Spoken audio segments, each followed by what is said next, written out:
Selamat datang Bu Evi dengan waktu dan kesempatannya. Saya tahu Ibu itu sibuk banget Bu, jadi makasih banyak udah mau mampir di program ini. Program ini disebutnya namanya Setiap Perempuan Punya Cerita, di mana program ini kita akan sharing tips-tips atau cerita-cerita yang inspiratif yang bisa empower sesama perempuan Indonesia. Nah, kali ini saya khusus mengundang Ibu Evi. Ibu Evi ini sekarang berdomisili di San Francisco, California. Kebetulan beliau menemani suami tercinta, yaitu Bapak Simon Soekarno yang sedang menjabat sebagai Konjen Indonesia di San Francisco. Ini Bu Evi, ini San Francisco bukan tempat yang pertama ya Bu ya? Ini tempat yang keberapa Bu? Penempatan yang keberapa? Kalau penempatannya keempat, Ibu. Keempat. Wow. Sementara kalau negara kotanya adalah kelima untuk suami kelima. saya.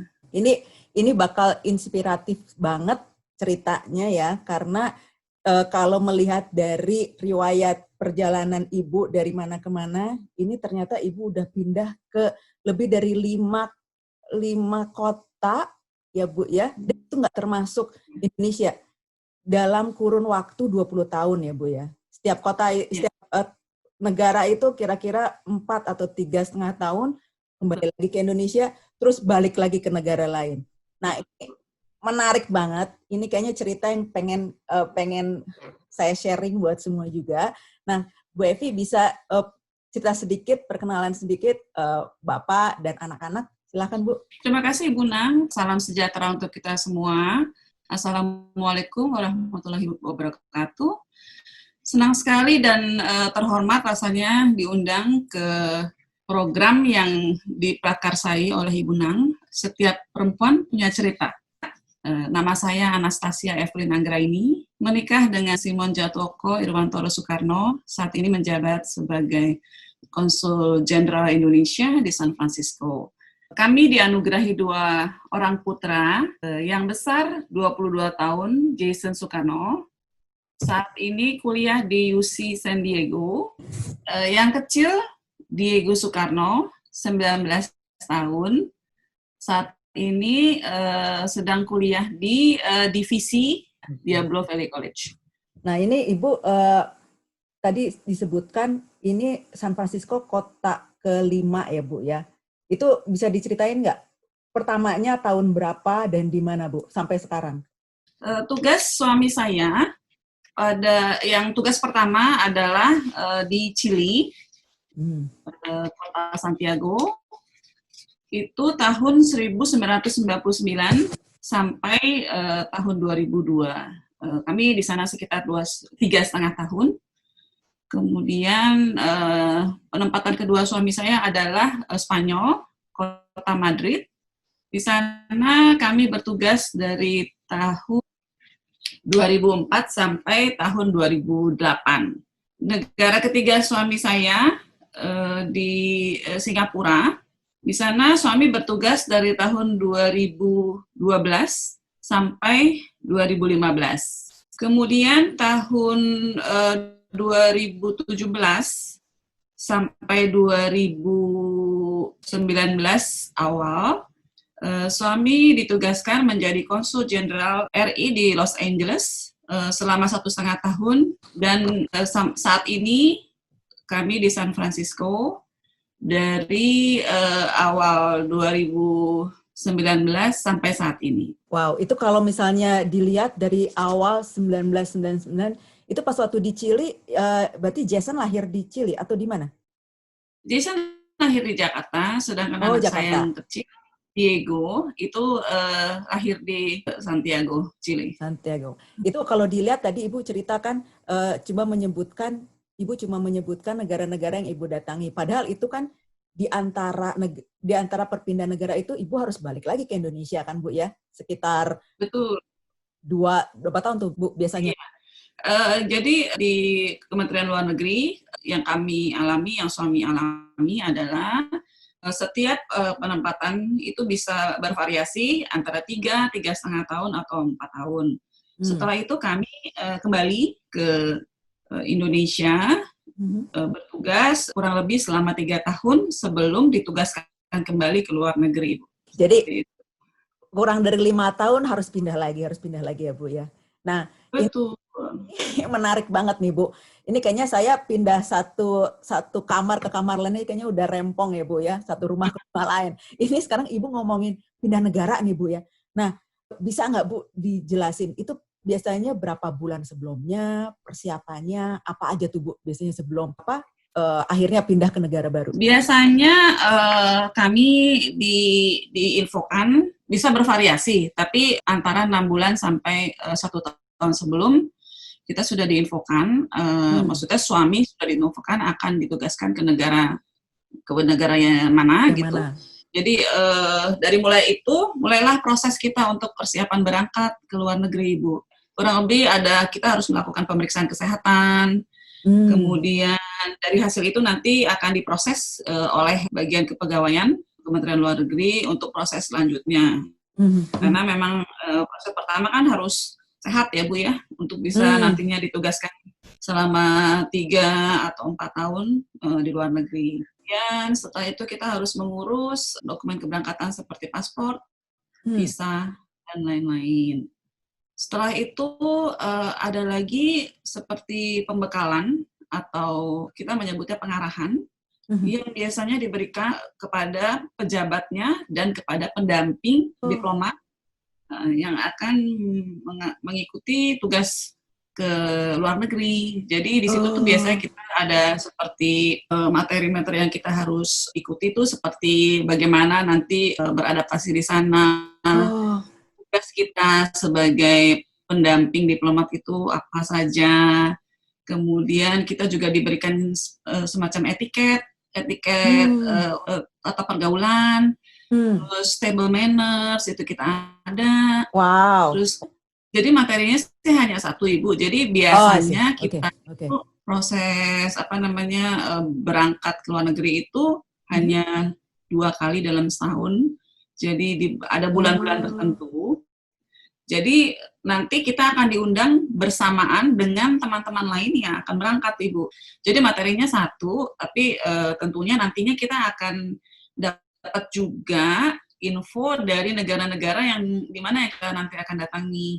Jadi ada seperti handbook, misalnya Amerika ada info-info khususnya, negara Eropa, misalnya Jerman. Kita ada juga handbooknya untuk negara tersebut. Selain juga tentunya di era teknologi canggih seperti ini kita bisa browsing ya Bu ya. Ini berarti setahun itu udah kayak sekolah lagi ya Bu ya, harus mempelajari culture yang baru. Kebetulan Bu Evi udah berapa kali pindah, jadi udah materi yang pertama udah pernah dipelajari. Tapi pasti selalu ada hal yang baru yang harus dipelajari ya Bu Evi ya. Setiap 4 tahun kita berangkat, kemudian kita kan 3 tahun di dalam negeri ya, di Indonesia. Tentunya kondisi setiap negara akan berbeda di dalam masa itu ya Bu ya. Meskipun dan satu penempatan dengan penempatan yang lainnya juga kondisinya pasti berbeda-beda, negara berbeda, culture-nya berbeda.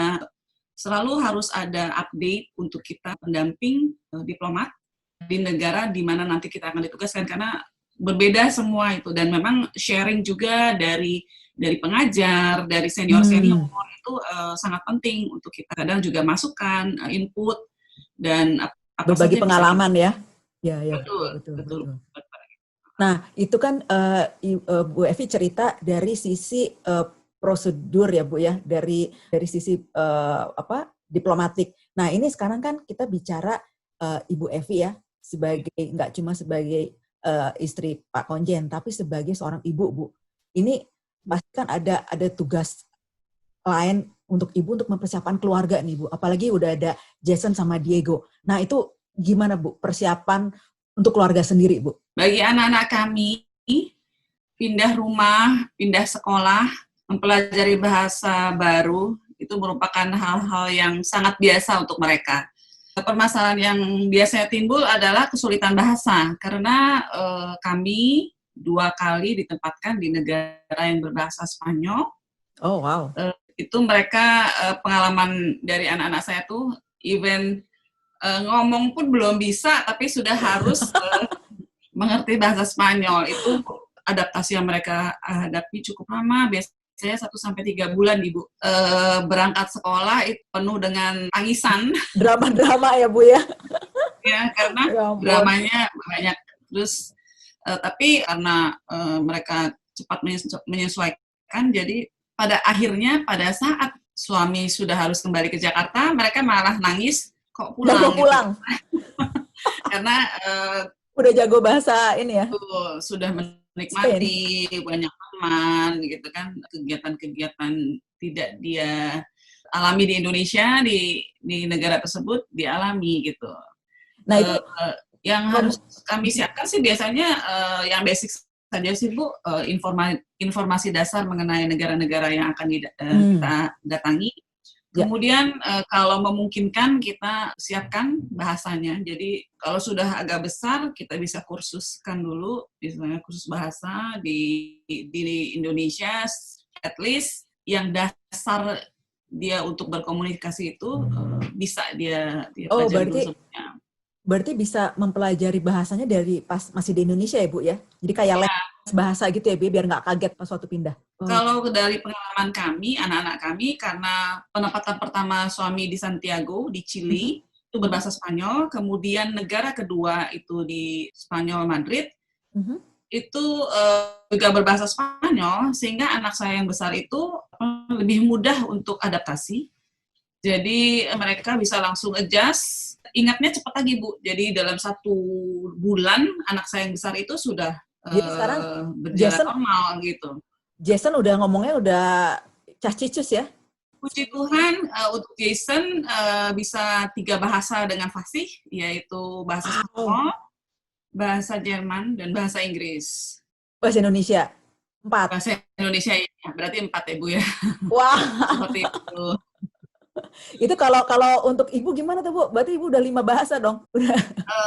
Saya berkesempatan juga sih Ibu sempat kursus bahasa waktu kami di Spanyol. Saya sempat mengikuti sekolah bahasa. Jadi selama kurang lebih 2,5 tahun saya sempat sekolah di Akademi Bahasa. Tapi tentunya kemampuan saya kalah jauh dibandingkan suami saya dan anak saya, karena mereka hampir setiap hari praktis bahasa kan, bicara dengan counterpart, dengan teman-teman di sekolah. Benar. Sementara kalau ibu-ibu ini biasanya kita ngobrol sama teman Indonesia lagi ya. Takut untuk praktek. At the end saya yang paling, meskipun saya belajar di sekolah bahasa, tapi kemampuan bahasa saya kalah jauh dengan anak saya dan suami saya. Begitu, Bu.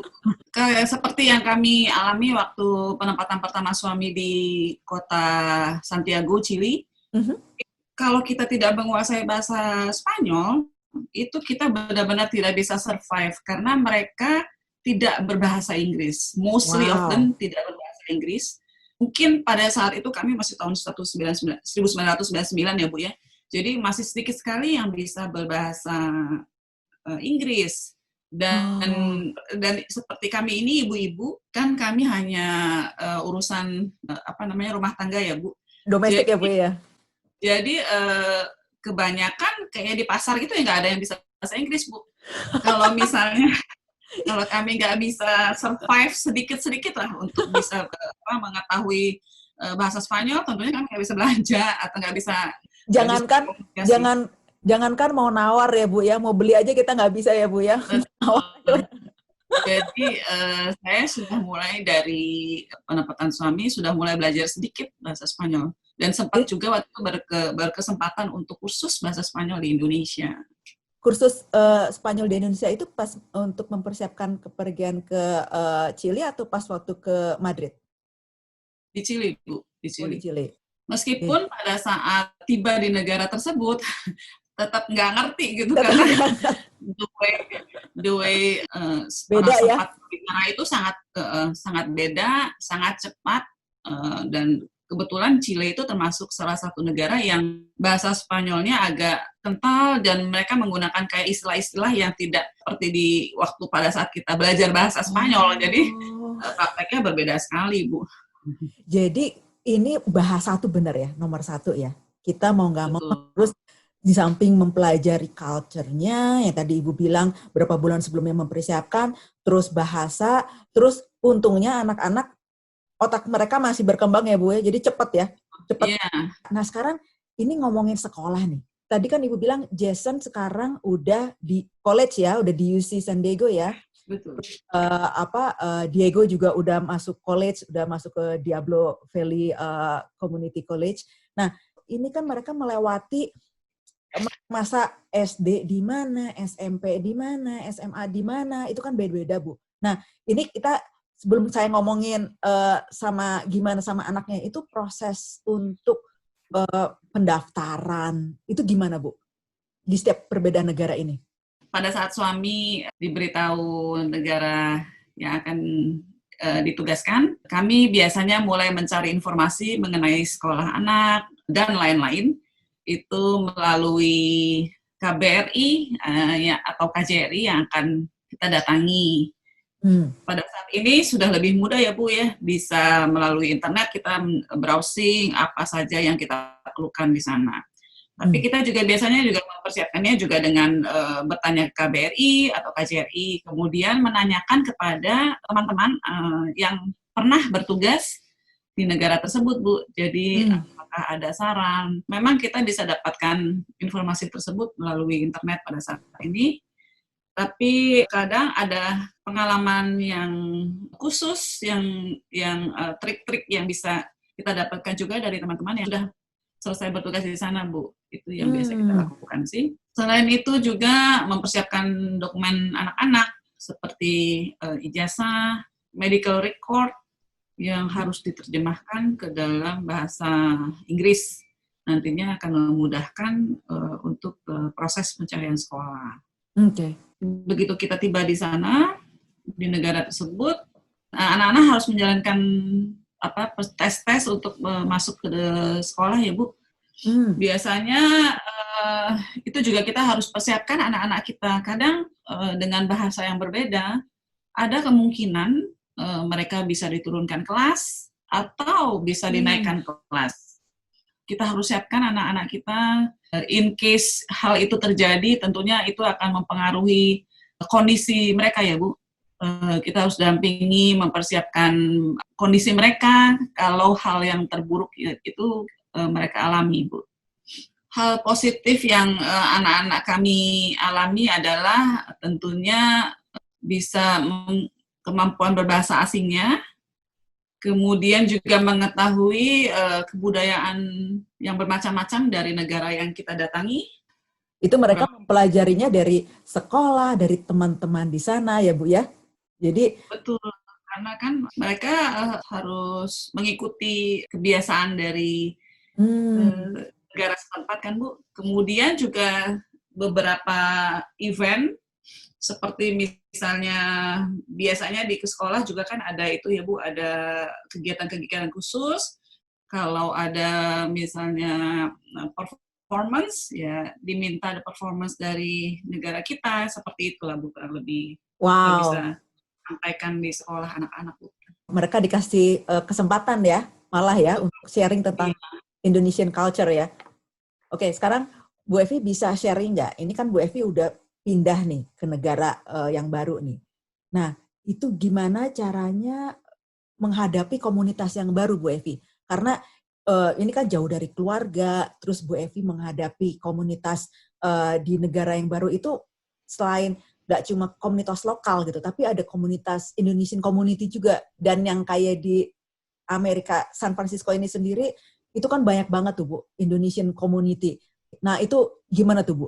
Pertama-tama yang saya lakukan pada saat tiba di negara di mana suami ditempatkan adalah menjalin hubungan dengan Indonesian community di mana suami bertugas.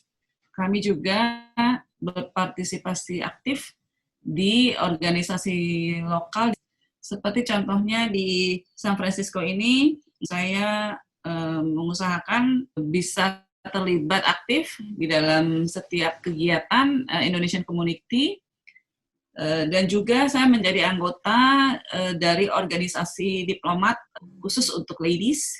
Oh, wow. Namanya di sini LSFCC, The League of San Francisco Consular Corps Ladies. Kemudian ya berusaha menghadiri ke setiap kegiatan yang diadakan oleh Indonesian Community jika waktunya memungkinkan. Jadi Wisma selalu terbuka untuk setiap kegiatan masyarakat, perayaan Hari Besar Agama, untuk event-event khusus yang biasanya diadakan oleh Indonesian Community bisa dilakukan di Wisma. Ini ngomong-ngomong dengan latar belakang background Wisma Indonesia, kayaknya semua orang udah pernah masuk ke situ. Makasih banget. Kayaknya setiap ada acara keagamaan, setiap acara kebudayaan, simbol Wisma Indonesia itu jadi pemersatu kita semua, Bu. Jadi kita appreciate banget Ibu sama Bapak bersedia selalu buka pintu buat kita, Bu.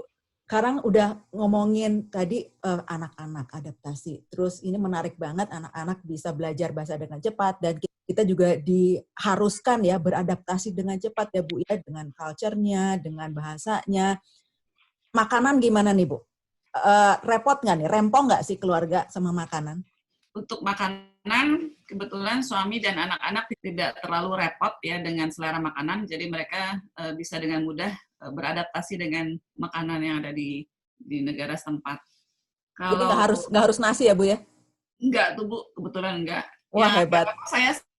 Kalau saya tuh lidahnya agak Indonesian banget gitu ya. Ada sambal, harus ada. Ya, kalau saya tuh makan harus ada sambal dan lebih memilih makanan Indonesia dibandingkan makanan makanan setempat gitu ya Bu. Tapi saya sih berusaha memanfaatkan apa yang ada di negara setempat, karena kalau di Amerika ini kebetulan di Amerika ini nyaman sekali, bumbu Indonesia tuh banyak sekali di sini, jadi sama sekali tidak ada masalah gitu ya. Jadi kemudian karena komunitas Indonesia di sini besar ya, mungkin agak mudah untuk mencari makanan Indonesia.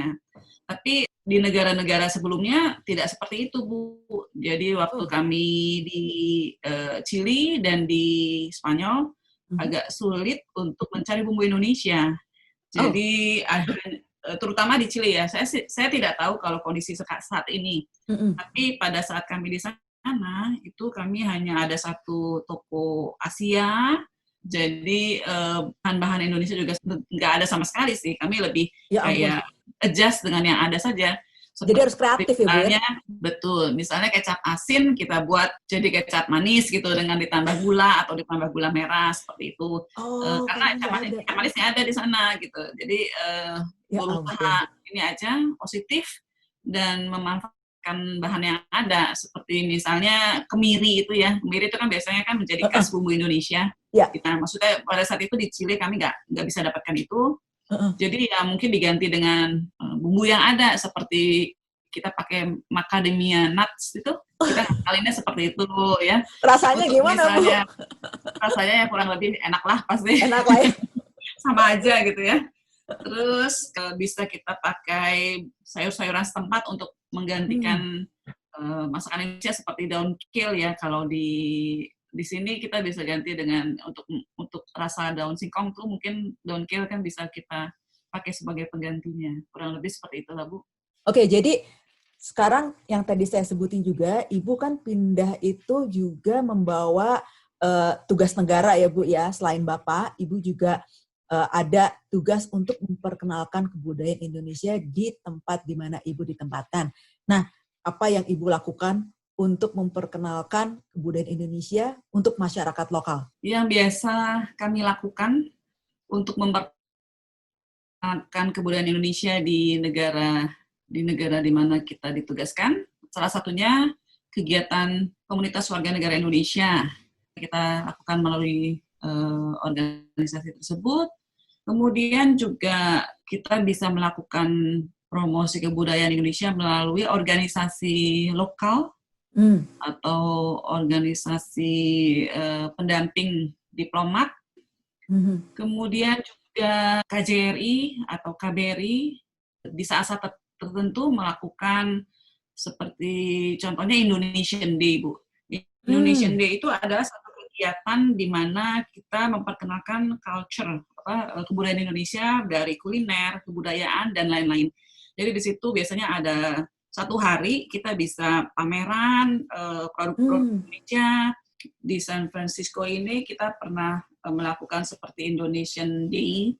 Indonesia itu kita produk-produk Indonesia kita pamerkan, Bu.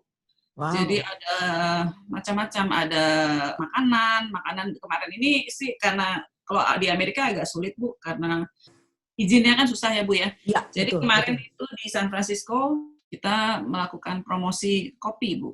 Jadi kopi-kopi Indonesia itu semua dipamerkan di saat itu. Kemudian ada juga kebudayaan-kebudayaan, tari-tarian dari berbagai daerah di Indonesia. Waktu itu kita menyajikan dari Papua, kemudian dari Sulawesi, kita tampilkan juga dari Bali, Jawa, kebudayaan Jawa. Kita siapkan makanan khas Indonesia, yaitu jajan pasar, sehingga komunitas lokal banyak yang bisa hadir dan juga merasakan kebudayaan Indonesia pada saat Indonesian Day itu, Ibu. Yang simpel lain, Bu, cara simpel lain untuk promosi kebudayaan Indonesia itu bisa melalui sekolah anak ya, Bu. Sekolah anak yang seperti saya sudah ceritakan tadi, sometimes mereka ada event pertunjukan kebudayaan, kita bisa tampilkan anak kita di situ, sekaligus juga biasanya suka diminta untuk potluck makanan, kita bisa bawa makanan khas Indonesia. Nah itu berarti Jason sama Diego harus tampil dong ya? Apa mereka nari atau nyanyi atau apa, Bu? Bisa contohnya sih dengan pakaian aja ya, Bu ya. Dengan pakaian kostum kita, ya, kostum daerah.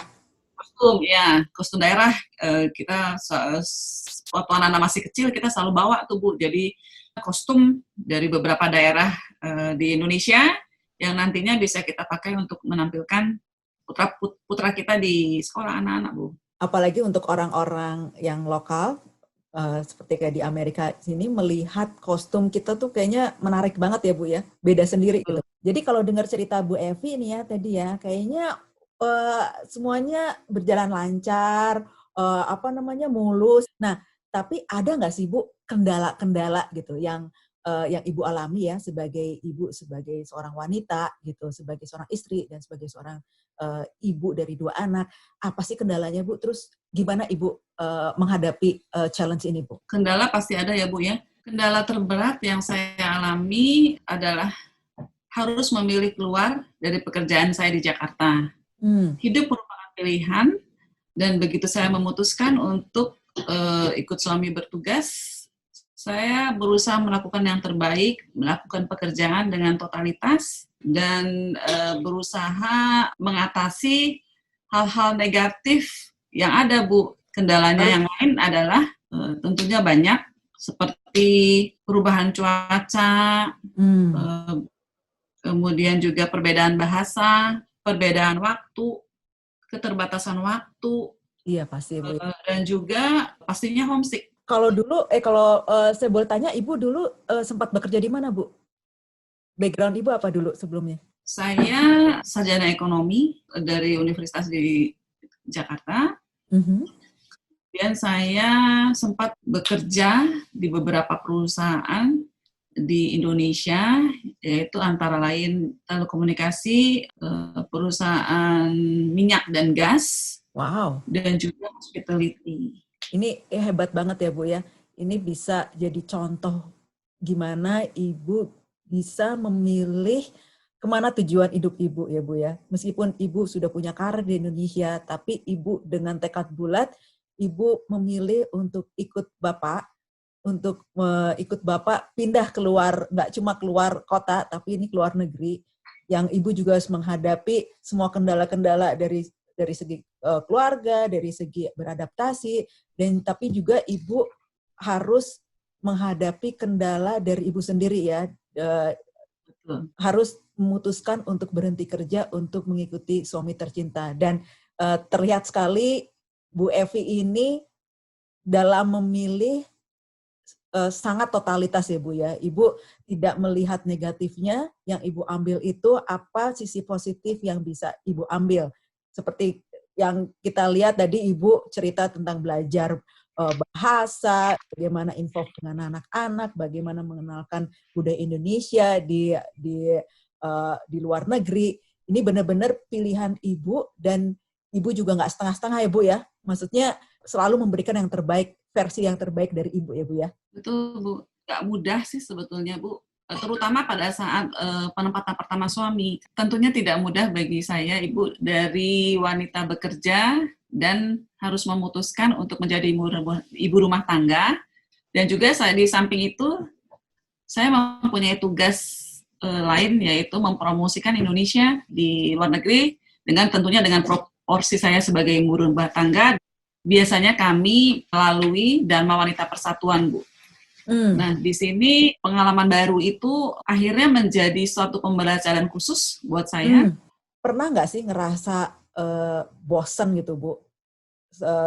Tadi kan Ibu cerita Ibu sempat bekerja kan, jadi Ibu bekerja. Tiba-tiba Ibu menjadi harus ibu rumah tangga. Nah, rasa bosan itu pasti ada, Bu ya.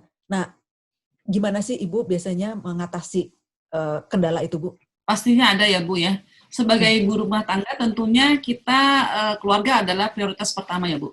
Kita harus menjalankan semua peran dan tugas kita dengan seimbang. Setelah tugas utama kita jalankan, tentunya kita juga ada baiknya kita juga mengembangkan diri kita, menambah pengetahuan kita di negara baru tersebut, Bu. Seperti contohnya bisa kursus bahasa setempat.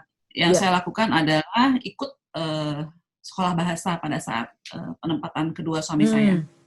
Kemudian nggak harus bahasa sih, kita bisa menambah ilmu sesuai dengan minat dan kemampuan kita. Contohnya bisa kursus merangkai bunga, memasak, fotografi, bahkan kalaupun mau kuliah lagi, itu juga kalau kita memang ada minat ke sana, yang saya lihat dari beberapa teman-teman juga seperti itu. Jadi kuliah lagi, ambil S2, ambil S3 gitu. Jadi memanfaatkan waktu kita di luar negeri dengan sebaik mungkin. Tidak menyia-nyiakan waktu ya, Bu ya? Ya, betul. Jadi tidak menyia-nyiakan waktu, kita melakukan yang terbaik, memanfaatkan waktu dengan baik.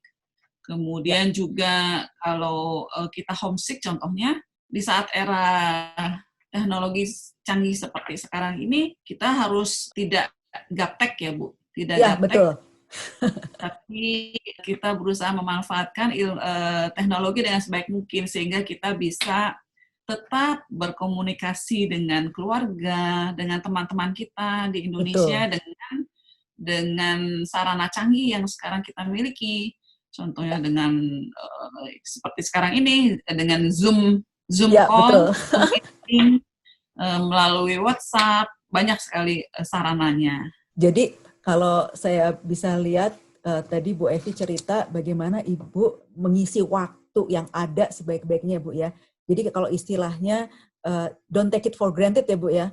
Jadi karena Ibu juga tahu masa berapa tahun di satu tempat dan itu mungkin kesempatan yang nggak akan datang 2 kali ya, Bu ya. Jadi mungkin Ibu ngelihatnya dari sisi positifnya, mumpung ada di satu negara, pelajarilah negara itu. Mumpung ada kesempatan belajarlah gitu Ibu ya. Ini ada yang saya mau tanyakan Ibu ya. Ini kan biasanya pas waktu kalau di Indonesia nih, kebanyakan keluarga kan ada asisten rumah tangga nih Bu ya. Jadi ada yang mengurus tentang makanan, tentang anak-anak. Nah, saya bisa lihat Ibu udah pindah ke beberapa negara nih. Dan sekarang Ibu di Amerika, itu gimana tuh? Ibu tanpa asisten rumah tangga, Ibu harus mengatur semuanya oleh Ibu sendiri sebagai ibu rumah tangga. Gimana tuh, Bu? Iya, di beberapa negara di luar negeri itu kondisinya sulit untuk membawa asisten rumah tangga. Seperti di Amerika Serikat ini, persyaratan untuk membawa asisten rumah tangga itu sangat sulit. Sehingga itu pun menjadi kendala tersendiri bagi kita ibu rumah tangga, yang artinya kita harus mengerjakan semuanya sendiri. Betul. Tips dari saya adalah pentingnya untuk time management. Jadi artinya kita dengan kondisi yang ada, dengan keterbatasan yang kita miliki, time management sangat penting sehingga bagaimana kita mengatur kondisi di rumah dengan tugas-tugas yang harus kita lakukan di negara di mana suami kita ditempatkan. Jadi ini double-double ya Bu ya. Ibu ngurusin waktu keluarga, waktu anak. Ini juga Ibu harus ikut agendanya Bapak ya Bu ya. Kadang harus ikut agenda Bapak ya. Di samping juga Ibu masih ada waktu untuk mencoba mengambil kursus yang lain, mengembangkan ilmu ya Bu ya. Kami sempat mengalami Bu 11 bulan tidak memiliki staf di Wisma. Jadi harus melakukan segala sesuatu dengan seimbang. Harus mengurus anak dan suami saya, harus mengurus tamu, harus mengurus itu pernah saya alami gitu. Jadi Ya itu merupakan salah satu pengalaman buat saya. Terus kita ngomongnya juga Wisma Indonesia yang punya 17 kamar ya Bu ya. Kalau saya rumah kecil, saya udah gempor Bu. Saya beresin rumah kecilnya udah gempor. Ini sekarang Bu, berapa bulan Bu tadi tanpa 11 bulan nggak ada asisten bulan. Karena izin dari staf kami lama tidak bisa keluar. Itu berarti Ibu udah ngalamin ya ngurus rumah 17 kamar. Jadi buat kita yang punya rumah kecil jangan komplain ya. Ibu Evi bisa ngurus rumah segede Wisma Indonesia. Jadi wah nggak bisa komplain lagi nih kita Bu. Ngurus tamu, ngurus suami, ya. ngurus anak. Hebat banget Bu. Bisa nggak Bu Evi sekarang kasih pesan-pesan ya Bu ya, take away point gitu buat teman-teman nih, kita teman-teman sesama perempuan gitu yang mungkin apa mereka sudah pindah di negara di luar Indonesia atau akan ditugaskan keluar Indonesia, apa itu karena mereka sekolah, apa karena suami ditugaskan atau karena pekerjaan. Nah, apa Bu pesan-pesan yang bisa Ibu Evi sampaikan buat mereka sekarang Bu? Buat saya pribadi dan yang juga bisa saya share dan saya tips dari saya adalah yang pertama-tama sih kita harus berdamai dengan diri kita sendiri. Karena seperti yang tadi saya bilang, kita keluar dari wanita bekerja menjadi ibu rumah tangga tentunya itu merupakan suatu perubahan besar buat kita kan Bu ya. Jadi berdamai dengan diri sendiri sehingga kita bisa move on. Karena kalau misalnya kita hanya melihat ke belakang terus, oh dulu saya bekerja, sekarang saya menjadi ibu rumah tangga, tentunya itu akan menjadikan negatif di kehidupan kita gitu. Jadi tentunya berdamai dengan diri sendiri itu penting, kemudian move on, mempersiapkan diri kita dengan sebaik-baiknya, dengan mencari informasi yang banyak mengenai negara yang akan kita datangi. Kemudian kita juga ada baiknya bergabung dengan komunitas Indonesia di mana negara kita nanti berada gitu, di mana kita tinggal. Sehingga kita bisa tukar informasi, bisa saling membantu jika kita mengalami kesulitan di negara tersebut. Mungkin kita juga bisa lapor diri kita kepada KJRI atau KBRI setempat sehingga nantinya keberadaan kita tercatat di negara tersebut, sehingga kita nggak minta ya Bu ya, mungkin nantinya ada hal-hal apa yang kita akan alami, kalau kita sudah tercatat di perwakilan tersebut akan mudah bagi KBRI dan KJRI untuk memberikan bantuan. Itu penting banget ya Bu ya, untuk lapor diri ya Bu ya ke KJRI atau KBRI setempat, karena kalau ada apa-apa dengan kita ya Bu ya, itu apalagi kita jauh dari keluarga, itu mereka sebenarnya jadi keluarga kita di luar Indonesia Bu ya. Betul. Karena juga nantinya kan juga merupakan data terbaru ya dari itu kan, kalau misalnya ada hal-hal yang urgent, itu memudahkan KBRI, KJRI untuk memberikan bantuan kepada warga Indonesia. Selain itu juga saya bisa kasih masukan juga, kalau bisa kita membawa barang-barang khas Indonesia yang nantinya bisa kita pakai untuk mempromosikan Indonesia gitu. Artinya nggak perlu yang heboh sih, seperti misalnya barang-barang kecil khas Indonesia seperti contohnya batik. Kita pakai batik di mungkin beberapa negara memang kondisi cuacanya berbeda, tidak selalu bisa kita pakai produk-produk Indonesia di luar negeri. Tapi mungkin pada saat tertentu seperti misalnya Kalau saya sendiri sebagai ibu rumah tangga adalah kalau ada kegiatan di sekolah anak, saya berusaha untuk pakai satu khas Indonesia seperti batik gitu, tenun gitu. Itu udah Oh, merupakan promosi secara tidak langsung, Bu, seperti itu. betul, betul, betul. Terus juga dengan kalau kita bawa makanan-makanan khas Indonesia, bisa kasih tetangga atau apa, makanan kita kecil, risoles atau api segit atau apa itu juga merupakan promosi yang mudah. Saya jadi pengen jadi tetangganya Bu Evi nih, tapi saya nggak mampu tinggal di situ, Bu. Biar dapat risoles. Wah, makasih banget Bu Evi. Itu kayaknya pesan-pesannya penting banget ya buat teman-teman, apalagi kita sebagai wanita ya, apalagi kita yang harus berpindah untuk mengikuti keluarga. Itu penting banget yang tadi kata Bu Evi, harus berdamai dengan diri sendiri supaya bisa move on ya Bu Evi ya. Karena kalau Betul. kalau selalu ingat belakang nggak move on. Dan juga tadi Bu Evi sempat bilang manfaatkan waktu ya Bu ya. Betul. Jadi kalau manfaatkan waktu, kita tuh nggak take it for granted for everything ya. Mumpung kita masih ada waktu, kita manfaatkan ya Bu ya, untuk hal-hal yang positif. Bu Evi, ini makasih banyak ya mengobrol-ngobrolnya. Tapi saya pengen, ada satu lagi nih yang saya pengen dari Bu Evi.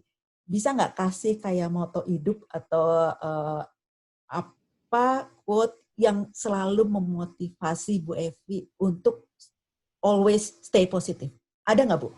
Buat saya pribadi, moto hidup saya adalah berbuat yang terbaik. Do your best, God will do the rest. Berusaha melakukan yang terbaik, setelah itu Tuhan yang akan menyelesaikannya. Seperti itu sih, Bu. Jadi jangan putus asa juga Bu ya. Jangan nyoba terus putus asa. As long as we do our best, the rest God will take care ya Bu ya. Ya, melakukan yang terbaik dan total aja, totalitas dalam setiap kegiatan yang kita lakukan. Jangan setengah-setengah ya Bu ya. Betul, betul. Semoga tips dan sharing dari saya hari ini bisa menjadikan inspirasi bagi ibu-ibu, bagi wanita yang akan mengikuti suami bertugas di luar negeri. Wah, makasih banyak waktunya Bu Evi. Nanti kalau misalnya saya minta Bu Evi untuk datang lagi di program ini, jangan kapok ya Bu ya. Silakan Ibu, dengan senang hati, dan saya terhormat sekali bisa bergabung di acara yang diprakarsai oleh Ibu Nang, yaitu Setiap Wanita Punya Cerita. Sukses terus untuk acara ini dan semoga bisa menginspirasi setiap wanita dimanapun dia berada. Makasih banyak supportnya Ibu. Terima kasih Bu.